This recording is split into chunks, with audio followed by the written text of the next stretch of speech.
Hi, my name is Rob Howard, and I'm the founder and Chief Technology Officer here at Telligent. Today what I'd like to share with you is some information that we uncovered during our research for what it takes to become a world-class community.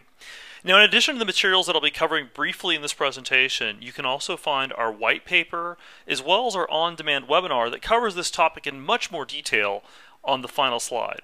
So let's get into what is the difference between social networks versus online communities. Now, in our research for what it takes to become a world-class community, we found that there was a lot of confusion in the market around the difference between what a social network is versus what an online community is. And what we wanted to do was help illustrate for customers and people looking at these technologies what the differences were so they understood how to approach them strategically. That is, how to have specific strategies for approaching both social networks and online communities, because the strategies that you choose for both depend on what you're trying to accomplish in each one of these distinct types of environments. So let's start with an illustration. So on the left-hand side, I have an example of a social network that we're all familiar with, Facebook. On the right, I have an example of an online community. So a great example of a well-known online community is Dell's online community. I can go to en.community.dell.com, participate in their community, learn about their products, ask questions, so on and so forth. Now, what makes social networks and online communities different is that the primary purpose behind a social network and an online community are very different from one another. The primary purpose for social networks are the relationships. So I go to Facebook, to Twitter, to LinkedIn to participate in the types of relationships that I've created with my family, with my friends, with coworkers, or whatever it may be. But again, the primary reason that I'm going to Facebook is to interact with people that I have relationships with. Now, the primary purpose for an online community is a business objective, meaning that the reason that I'm going to Dell's community or Microsoft's community or maybe even Starbucks community, is that I'm looking to accomplish a specific objective. I'm either looking to learn information about their product, good, or service, or I have maybe a problem and I'm trying to address that problem.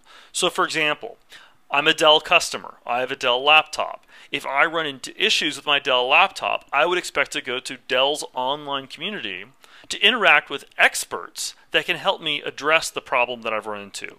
So again, there's a big distinction between social networks and online communities is the primary purpose. Relationships versus business objective. Secondly, the primary enabler between social networks and online communities is also different. So the primary enabler behind a social network is a common activity. We work together, we went to school together, we're part of the same family, we're part of the same sporting events, whatever it may be.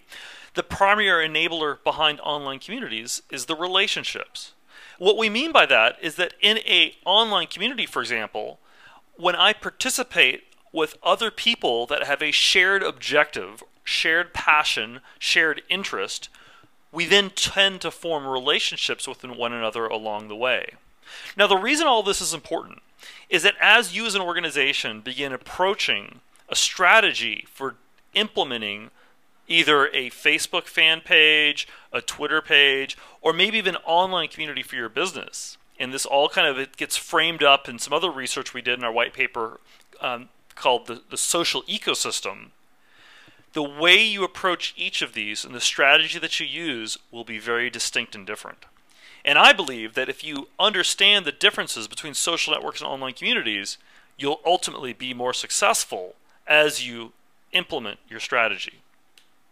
So if you'd like to learn more, you can go to the URL that I've included on this screen. You can download both the white paper as well as view our full on-demand version of the World-Class Communities webinar, which includes the 9 characteristics of what it takes to become a world-class community. If you'd like a on-site presentation or more direct interaction with Telligent on this topic, feel free to contact us. We have demos that we can set up as well as half-day classes that we've put together around this given topic. Lastly, I would also recommend that if you're interested in the topic of what it takes to become world-class, attend our next Thought Leadership webinar. It's occurring on March 23rd. It's going to be about building strategies for it's about strategies for building world-class communities. Again, March 23rd at 11 a.m. Central. Hope to see you there.